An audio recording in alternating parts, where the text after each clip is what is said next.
చెడితే మీరు పోగొట్టుకున్నటువంటి సంపదలు తిరిగి పొందటానికి స్వయంగా ఇంద్రుడు లక్ష్మీదేవిని ప్రార్థించిన ఒక అద్భుతమైన శ్లోకాన్ని రోజు దీపం పెట్టేటప్పుడు చదువుకోవాలి.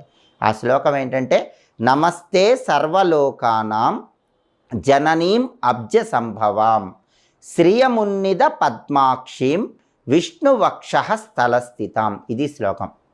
ఈ శ్లోకంలో అర్థం ఏంటంటే, నమస్తే సర్వలోకానాం జననీం అబ్జ సంభవాం. సర్వలోకాలకు తల్లివి నమస్కారం. సముద్రం నుంచి అవతరించావు, పాల సముద్రం నుంచి వచ్చావు నమస్కారం.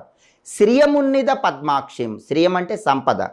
పద్మాల్లాంటి కళ్ళు కలిగిన లక్ష్మీదేవి మాకు సంపద ఇవ్వు. విష్ణు వక్ష స్థలస్థితాం. విష్ణుమూర్తి వక్షస్థలంలో ఉన్న నీకు నమస్కారం అని ప్రార్థించడమే ఈ శ్లోకంలో ఉన్న భావం. ఈ శ్లోకం స్వయంగా ఇంద్రుడు లక్ష్మీదేవికి ప్రార్థించాడు. ఈ శ్లోకం వల్లే పోగొట్టుకున్న సంపద మొత్తం ఇంద్రుడు పొందాడు. కాబట్టి ఖచ్చితంగా ఈ